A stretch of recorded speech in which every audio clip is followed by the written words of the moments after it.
किसान भाइयों नमस्कार। मैं पुनीत सिसोदिया। किसान भाइयों आप जो देख रहे हैं ये है हमारी पेपर यानी कि हरी मिर्च की नर्सरी है। और देखिए 28 दिन की नर्सरी है, एकदम प्लांटिंग के लिए रेडी है। और आज हम इसका प्लांटेशन करने वाले हैं। बहुत सारे किसान भाई कहते हैं कि कोकोपीट में नर्सरी अच्छे से तैयार नहीं हो पाती है, तो आप देख सकते हैं केवल 28 दिन में अच्छी नर्सरी हमारी तैयार हुई है प्लांटेशन के लिए। और केवल कोकोपीट का हमने यूज किया है, उसके अलावा इसमें कुछ भी और यूज नहीं किया है, केवल कोकोपीट में नर्सरी तैयार की है। हाँ, इसमें हम एनपीके डालते थे समय समय पर, जब भी पानी देते थे तो 1 ग्राम/लीटर पानी में हजारे की सहायता से मिला करके हजारे में, और ये जो एनपीके का पानी है इसमें देते थे बस। और जो भी हमें इंसेक्टिसाइड डालना है तो इंसेक्टिसाइड जैसे कि हम कॉन्फिडोर का स्प्रे किया है, या हमने और भी जो फंजीसाइड है फंजीसाइड में हमने बावेस्टिन कभी कभी डाला है इसमें हफ्ते 10 दिन में एक बार। और हफ्ते 10 दिन उसके बाद फिर हमने एक बार जो हमने इंसेक्टिसाइड है उसका स्प्रे किया है, और जो हमारी नर्सरी एकदम हेल्दी तैयार हो गई है। तो आज हम इसकी प्लांटेशन कर रहे हैं। प्लांटेशन के लिए देखिए हमने बेड प्रिपरेशन किया है।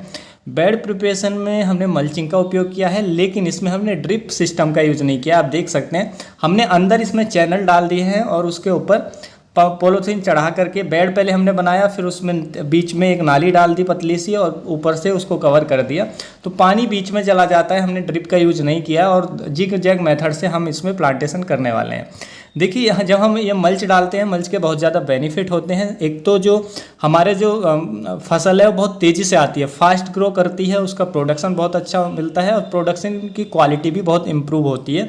तो ये बेनिफिट होते हैं। उसके साथ साथ वीड्स यानी कि खरपतवार नहीं उगते हैं, और जो पानी का जो एवोपरेशन है यानी कि वाष्पीकरण है वो कम होता है, तो हमें सिंचाई की भी कम आवश्यकता पड़ती है। तो काफ़ी ज़्यादा बेनिफिट होते हैं मल्चिंग का यूज करने पर। तो हमने मल्च का यूज किया है। और देखिए बेड से बेड की यदि मैं डिस्टेंस बताऊं तो हमने 90 सेंटीमीटर रखा है, और पौधे से पौधे की दूरी यानी कि एक हॉल्स से दूसरे हॉल्स की जो दूरी है वो हमने 60 सेंटीमीटर रखी है। तो ये हमने डिस्टेंस रखते हुए ये हमने इसमें तैयार कर लिया है इसमें हॉल्स। तो हम अब इसमें जो है मिर्ची का जो प्लांटेशन है वो हम कर देंगे। तो देखिए मिर्ची का प्लांटेशन जब हम नर्सरी कोकोपीट में तैयार करते हैं तो बहुत आसानी से हो जाता है, जैसा कि आप देख सकते हैं। तो इसमें क्या है, कोकोपीट समेत जो है वो प्लांट निकल आता है बाहर, और जो रूट्स हैं प्लांट की वो डैमेज नहीं होती हैं। ऐसे ही हम इसको लगा देते हैं आसानी से, तो ये बहुत तेज़ी से ग्रो करता है। ऐसा नहीं है कि पौधा मुरझाएगा पहले, क्योंकि इसकी रूट्स डैमेज नहीं हुई हैं, हमने ऐसे इसको लगा दिया तो ये एकदम से चल पड़ता है। लेकिन जो हम नर्सरी फील्ड में तैयार करते हैं, खेत में तैयार करते हैं, तो उसमें क्या होता है कि जब हम उसको जड़ से उखालते हैं बाद में तो प्लांटेशन के लिए, तो उसकी जो रूट्स हैं वो डैमेज हो जाती हैं। तो फिर हम खेत में लगाते हैं तो कई दिन तक, 4 दिन तक, 3-4 दिन तक पौधा मुरझाता है, उसके बाद वो चलना स्टार्ट होता है। लेकिन इसमें ये समस्या हमें नहीं आती है। और देखिए यदि हम इसकी बेसल डोज की बात करें कि हमने इसमें बेसल डोज में क्या दिया है, तो हमने उससे पहले सॉइल टेस्ट कराया था। क्यों, बेसल डोज जानने के लिए सॉइल टेस्टिंग बहुत ज़रूरी है। तो हमने अपनी मिट्टी की जांच कराई थी, उसमें क्या है कि पोटास की और फास्फोरस की हमारी जो सॉइल है उसमें अधिकता पाई गई थी। तो इसलिए हमने पोटास और फास्फोरस बहुत कम मात्रा में इसमें बेसल डोज में दिया है।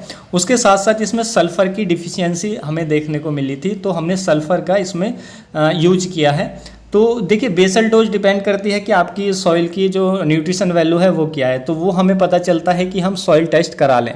तो सॉइल टेस्ट कराने से आपको पता चल जाता है किस चीज़ की अधिकता है उसको आप कम दें, और जिसकी कमी है उसको आप ज़्यादा दें। तो बेसल डोज जब आप पूछते हैं तो वो एकदम परफेक्ट बताना बिना सॉइल टेस्टिंग के तो मुश्किल होता है।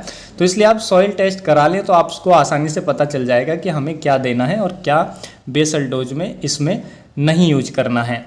तो ये होता है, और हम समय समय पर आपको बताते रहेंगे कि हमने अब इसमें, अब आज हम जो 3 सितंबर है जो हमने इसमें आज प्लांटिंग की है, तो 3 सितंबर के बाद अब हम बताएंगे कि कौन सा पहला स्प्रे किया। तो हम समय समय पर आपको अपडेट करते रहेंगे। और देखिए हमने, आप देख जैसा कि मैंने बताया कि हमने इसमें जो ड्रिप सिस्टम है उसका यूज़ नहीं किया है। तो इस तरीके से हम पानी देते हैं, बीच में चैनल डाल के, और 3-3 बेड़ों को, 4-4 बेड़ों को एक साथ जोड़ दिया है, इस तरीके से पानी देते हैं। तो जो किसान भाई जो ड्रिप सिस्टम है वो क्योंकि एक्सपेंसिव पड़ता है तो उसको नहीं ले सकते हैं, तो इस तरीके से इस मेथड से मल्च डाल के कर सकते हैं। और इसमें हम टमाटो भी प्लांटिंग कर सकते हैं सेम मेथड से और सेम डिस्टेंस से, और जैसे ये बेड बनने सेम इसी तरीके से। तो जो टमाटर की फसल है बहुत ही अच्छी होती है, बहुत अच्छा प्रोडक्शन हमने लिया भी है, बहुत अच्छा प्रोडक्शन मिलता है। तो इस तरीके से आप प्लांटिंग कर सकते हैं, और समय समय पर हम आपको इसके बारे में बताते रहेंगे कि पहला स्प्रे मिर्ची पे किसका करना है, उसके बाद हम क्या करते हैं, तो आपको अपडेट करते रहेंगे। उम्मीद है जानकारी अच्छी लगी होगी।